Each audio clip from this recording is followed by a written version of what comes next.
ये चर्चा थी कि कैसे लोग हैं 7 मासूम बच्चे जो हंसते खेलते परिवार के बीच से वो गरीब आदिवासियों के बच्चे स्कूल में पढ़ते हैं और थोड़े समय बाद खबर आती है कि मर गए। सोचो उन परिवारों को किस तरह की पीड़ा, किस तरह की वेदना उनके अंदर नहीं होगी। लेकिन इन बेशरम मठाधीशों के मन में सिर्फ वो एक आम आदमी से भी बदतर स्थिति उनकी कर दी है। जब एक साहसी व्यक्ति लड़ाई लड़ता है, साजिश के तहत उसे सलाखों के पीछे पहुंचा दिया जाता है। मैं जब चल के आ रहा था यहां तक, तो किसी ने मुझसे कहा कि संख्या कम है, अभी आप रुक जाओ। मैंने अपने साथियों से कहा कि अगर उसके परिवार का एक भी सदस्य वहां पर होगा तो वहां पर जाऊंगा और अपनी बात को फल जाऊंगा। आप तो सैकड़ों की तादाद में हो। अगर नरेश मीणा जेल में है तो आप सब लोगों की जिम्मेदारी है। गांव जाइए, उस यात्रा का तरीका बदलिए। मैंने भाई नरेश से कहा था ये बात कि आप भावुक व्यक्ति हो, कई बार भावना में लिए गए फैसले तात्कालिक तो अच्छे लगते हैं लेकिन उनका परिणाम ज्यादा अच्छा नहीं आता। मैंने उनसे कहा था कि जब पूरे प्रदेश की यात्रा पर निकले हो तो कहीं से पैदल चलो, कहीं में गाड़ी में रहो, कहीं बैलगाड़ी में बैठो और यात्रा को पूरी करो। जब आप किसी बड़ी बात को लेकर चल रहे हो तो हमारी सोच भी उसी तरह से काम करनी चाहिए।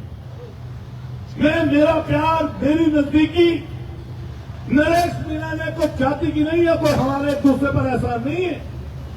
मेरा उनसे लगाव सिर्फ ये है कि जिस तरीके से हम लोग जिन परिस्थितियों से निकल कर आए हैं उन्हीं परिस्थितियों में आज नरेश मीणा है।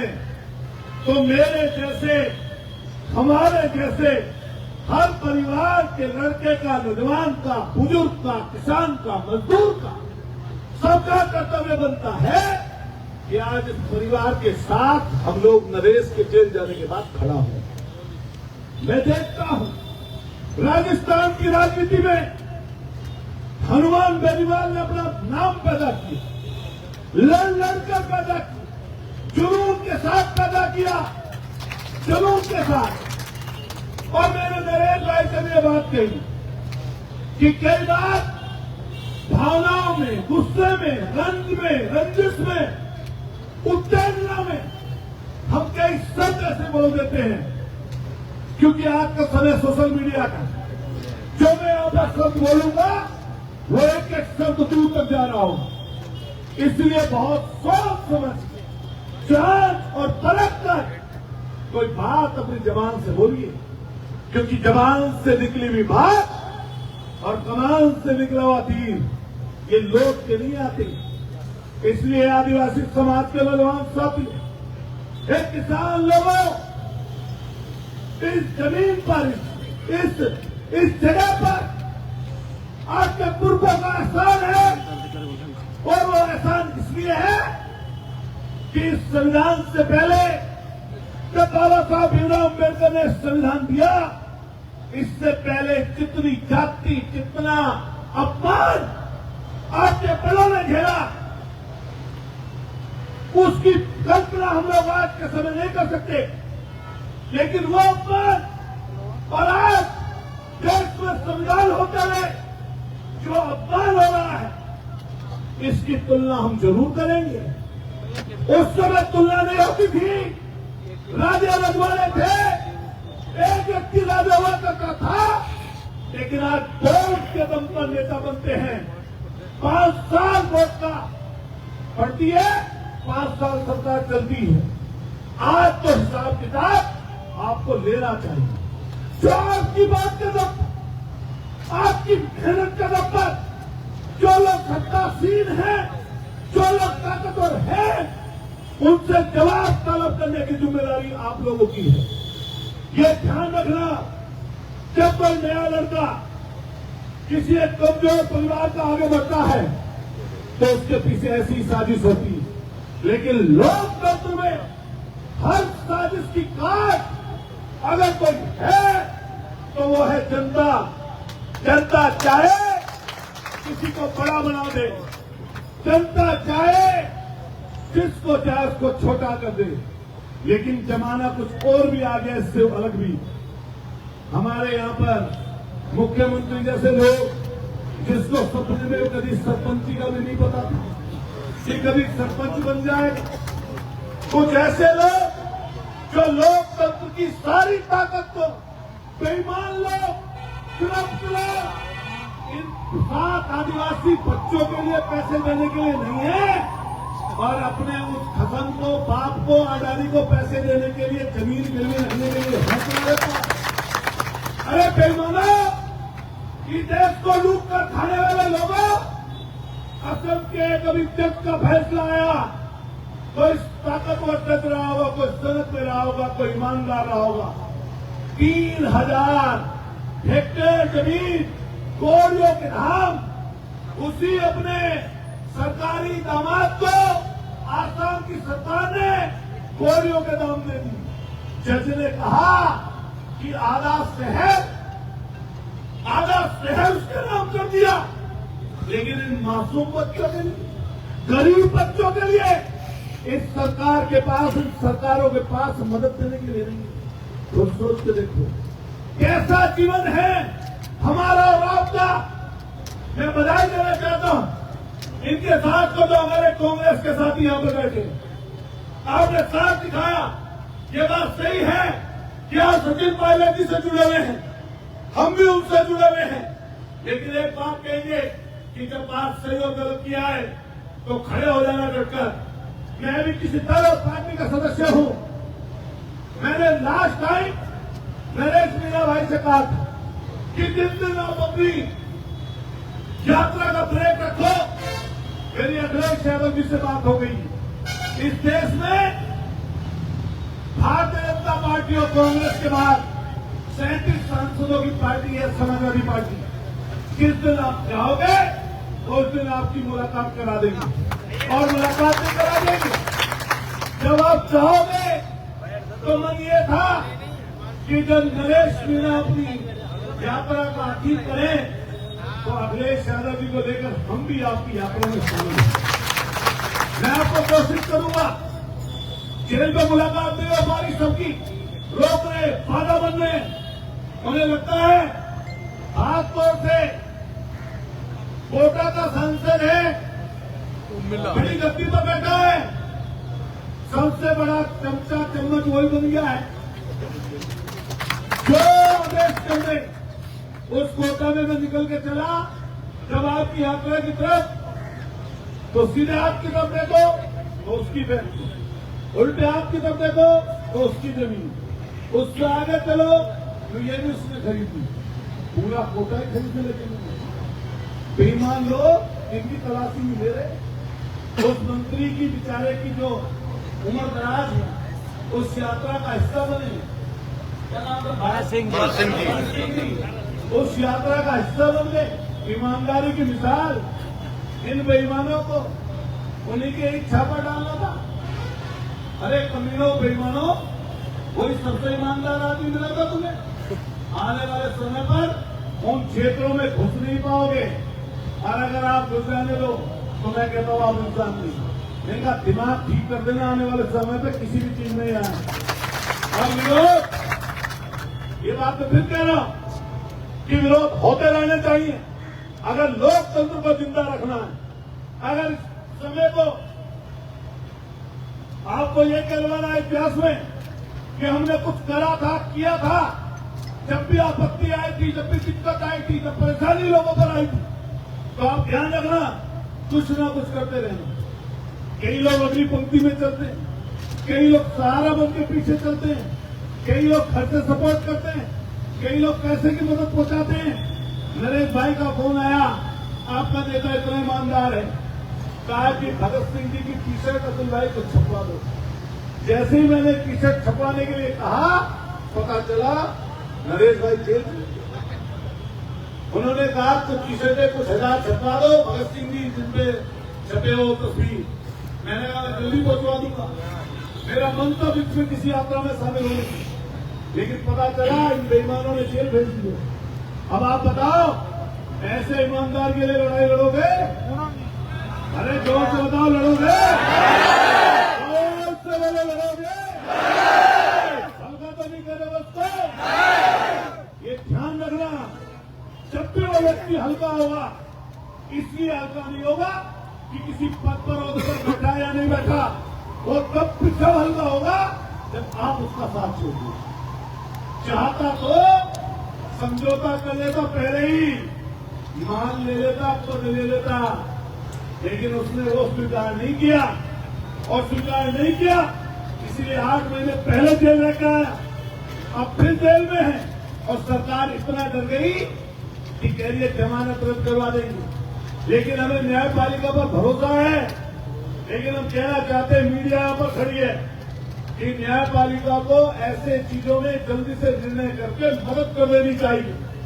अगर मदद डिले होती है, समय अगर बढ़ता जाता है, सालों साल तक जेल में रखा जाता है, तो ये न्याय मिलने के प्रति बेईमानी, और इस बेईमानी को सिर्फ और सिर्फ उजागर कर सकता है तो मीडिया उजागर कर सकता है। मैं देख रहा हूं मेन स्ट्रीम मीडिया यहाँ पर आए ना आए, लेकिन सोशल मीडिया का समय, कई सोशल मीडिया पर प्लेटफॉर्म, अलग अलग तरह के चैनल आप लोगों ने बना रखे।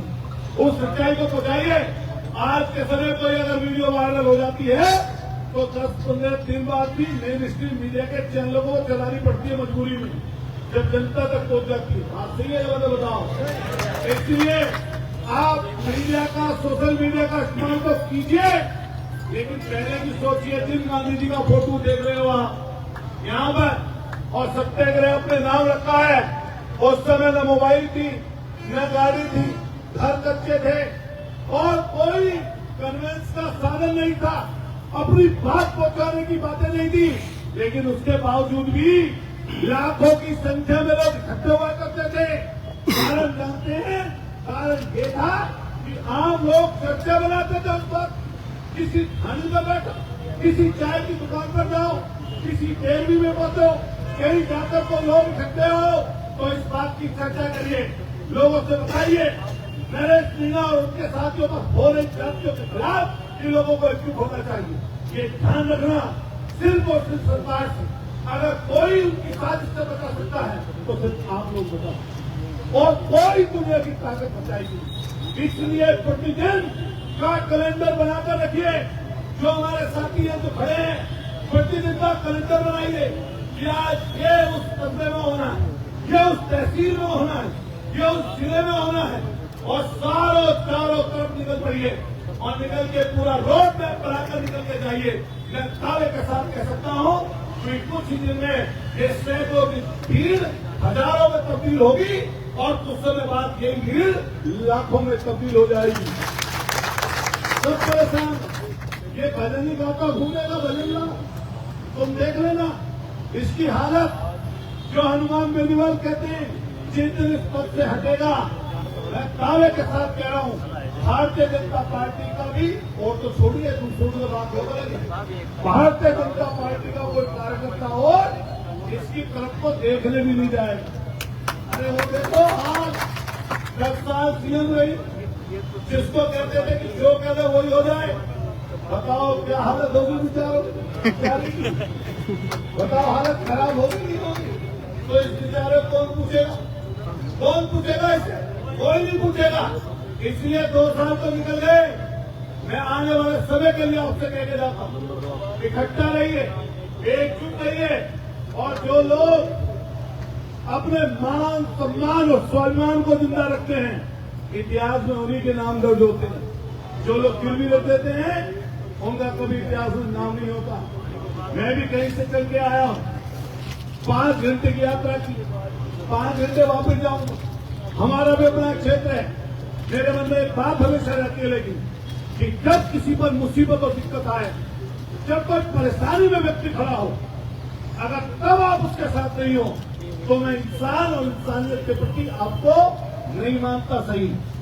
इसलिए जब मुसीबत आप आइए और आपके बीच के व्यक्ति को आइए, कोई आपस का मनमुटाव हो, किसी तरह की दिक्कत की बात, किसी तरह की अन्य बात, उसको पीछे छोड़कर पहले आपकी और हमारी सबकी जिम्मेदारी है कि कैसे इस आंदोलन को सफल बनाया जाए। मैं अपनी तरफ से आपको वादा देकर जाता हूं कि जब आप बुलाओगे, जिस प्रोग्राम में बुलाओगे, मैं झटपट चलकर आपके पीछे आऊंगा। और जहां तक कहोगे हम पैदल चलना होगा पैदल चलेंगे, गाड़ी से चलना होगा गाड़ी से चलेंगे, किसी अन्य मदद की जरूरत पड़ेगी तो वो करेंगे। हम पहले भी बोलते गए और अपने नेता माननीय अखिलेश यादव जी की तरफ से कहना चाहते हैं कि आप बंदोबस्त करना।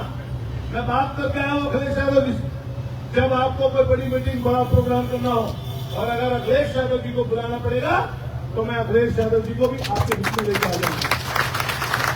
मैं ये नहीं कह रहा कि कोई और दल का आदमी ना आए, किसी और दल का आना चाहे वो भी आ जाए। कोई हमारे अभी बैठे थे पीछे साथी, अलग अलग संगठनों के लोग यहाँ पर बैठे हैं। जब आपकी लड़ाई सबके लिए है तो कोई आ जाए आंदोलन। बताओ आज सत्याग्रह पर आने के लिए रोका था क्या किसी को? बताओ कौन रोका थोड़ा था किसी को? क्या किसी भी दल का आदमी आ जाता? भारतीय जनता पार्टी वाले आके आपके फेवर में बोल जाता है उसे ये रोक लेते हैं, दीदी वो भी आ जाता तो मैंने थोड़ा है। मैं भी 500 400 किलोमीटर चल के 6 घंटे की 5 घंटे की यात्रा करके यहाँ आ गया। फिर लोकल के लोग ये आपकी फोटो पे बड़े बड़े बैठे, इनका भी तो इंतजाम ठीक करो। एक दिन मुंह बेचोगे ना, एक के खिलाफ 250 लड़के पागल हो जाता आदमी। नेता आदमी अगर खिलाफ कुछ चीज हो जाए जनता की तरफ से उसे समझ नहीं आता जाऊं किधर को। ऐसा लगता है कि वहां भी विरोधी खड़े होंगे और वहां भी विरोधी खड़े होंगे। और कई जगह तो आजकल कहीं भी तोड़ दे रहे हैं और पश्चिम बोलते हैं, पिटाई भी करते हैं। हाँ लोग जनता क्या जनता में कुछ भी करते कई बार, हालांकि पिटाई करने के लिए नहीं कहूँगा, हो भी जाए तो कोई बात नहीं। एक दो बार तो निजाम करने पड़ेगा, हम लोग क्या करोगे? बेईमानी लोगों को करना ही।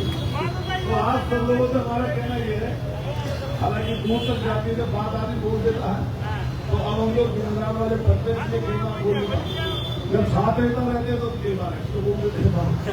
तो मैं आप सब लोगों को बधाई दूंगा जो आज आंदोलन में शरीक हुए। आपकी हिम्मत को मैं दाद देता हूँ कि सारी परेशानी, दिक्कत, उलझनों में मुकदमे लगने के बिना डर के आप यहाँ तक पहुंचे हैं। जितना एक एक व्यक्ति यहाँ पर आया है, 1,000 के बराबर का मैं मानता हूँ और सबसे ताकतवर मानता हूँ आपको, जो पदों पर पौधों पर आपके कारण बैठे हैं। और जब भी घर की वजह से यहाँ तक नहीं आए तो मैं आपको ज्यादा उनसे ताकतवर मानता हूँ। मैं आपको साधुवाद देता हूँ, बधाई देता हूँ कि आप इस ऐतिहासिक प्रोग्राम के हिस्सा बने हैं। और सारी जिंदगी आपके दिमाग में बात रहेगी कि जब मुसीबत में थे हमारे व्यक्ति, हमारे लोग, खासतौर से नरेश मीणा, तो हम उस समय पर उस व्यक्ति के साथ खड़े थे। आप देख रहे हो ना, जब जब आप ऐसी लड़ाई लड़ोगे जिसमें जनता के भले का हो और अगर आपकी लड़ाई लोगों को लाभ दे रही हो तो आपको आत्मसम्मान तो आपका बढ़ेगा ही बढ़ेगा, लेकिन उसके अलावा भी आपके मन में खुशी की अनुभूति होगी कि आज हम ऐसी लड़ाई जीत सकते। तो आज आप जिस लड़ाई के हिस्सा है, मैं आपको बधाई देता हूँ, साधुवाद देता हूँ और आप सब लोगों से पूछना और कहना चाहता हूँ, बताओ सब लोग इकट्ठे रहोगे? बोलो आप उठाइए, सब लोग इकट्ठा हैं? तो आज प्रस्ताव पास होगा उसमें सब अपनी मोहर लगाएंगे, नरेश भाई का साथ देंगे, इकट्ठे खड़े रहेंगे। मैं आपसे एक चीजों कहते हैं, दोनों मासूम बच्चे बैठे हैं, आ जाओ।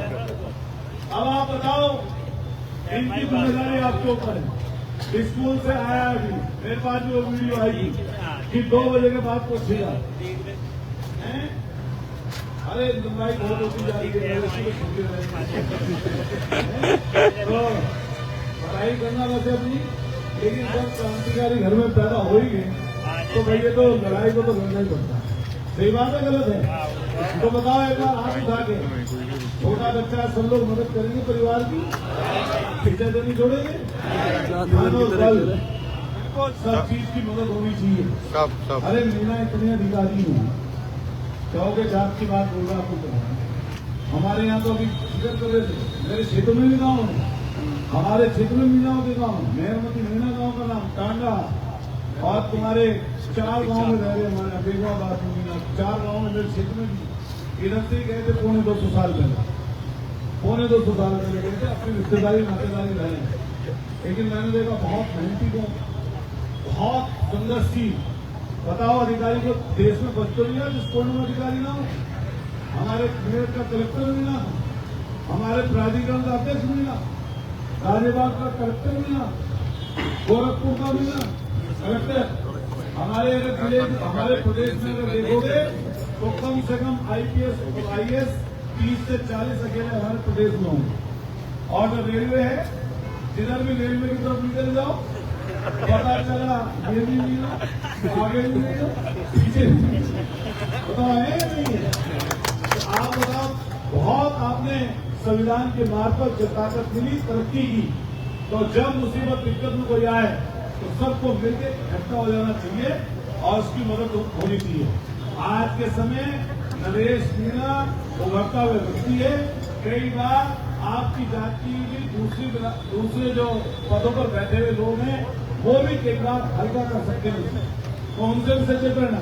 उनसे एक बात कहना, तुम्हें चुन के बैठा दिया, तुम अगर मदद नहीं भी कर पा रहे तो चुप बैठो, हमें लड़ने दो भाई, सही बात है नहीं? तुम्हें अगर ये लग रहा तुम नहीं लड़ सकते, तुम नहीं बंधे हुए हो या तुम्हारी मजबूरी है तो हमें लड़ने दो भाई।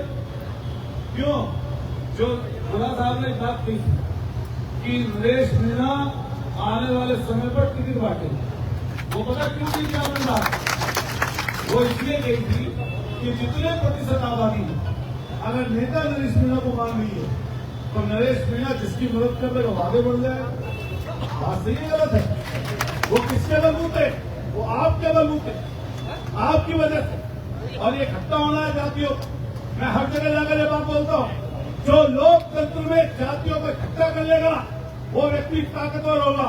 इसलिए ध्यान देना, जो बात अभी पिछले दिनों चली झालावाड़ में, कोटा में, उस बात की कोई पुनरावृत्ति न करे। जो बात पीछे भी की, पीछे भी गई, लेकिन हम लोगों को कोशिश करनी है कि जातियों को जोड़ के चलना, खासतौर से उन लोगों को जिनके काम एक जैसे, जिनकी परेशानी दुविधा दिक्कत एक जैसी, उन सबको इकट्ठे होना है और इकट्ठा होकर साथ मिलकर ताकत बनाना है। और जो लोग मठात 20 बने बैठे सोचते हैं कि वो हमेशा रहेंगे, उनका दिमाग ठीक कर दोगे आप। अगर 2, 3, 4, 6 लोग ये बेचारे बैठे हमारे साथी, हमें कोई लड़ाई नहीं करनी किसी बात से, लेकिन अब कोई हकमारी किसी की करेगा उसके खिलाफ तो लड़ाई होगी ना भाई। 100 रोटी 100 आदमी तो एक रोटी पड़ती सब पे, एक खारा 5 रोटी और एक बेचारे को एक भी नहीं मिली, ये तो गलत बात है ना। तो हकमारी के खिलाफ ही तो लड़ाई चल रही है। तो इस लड़ाई को बड़ा करिए और मुझे उम्मीद है कि आप जब इससे अगला प्रोग्राम रखेंगे, पहले छोटी छोटी मीटिंग लगी, नरेश भाई जेल में है ना, जेल में है ना, आप तो बाहर हो तो आपको किसे होगा, मुद्दा तो पहले वाला ही। अब मैं फिर कह रहा हूँ, जब बड़ा पद और ओहदा पालेंगे नरेश भाई, तब मिलावटखोरों के खिलाफ, ये जो और चीजें के खिलाफ कब लड़ेंगे। अब ये जो बैठे हैं हरामी लोग, पहले इनके खिलाफ लड़े। सही बात है गलत है? अरे सरकार में आ जाओ, ताकत पालो।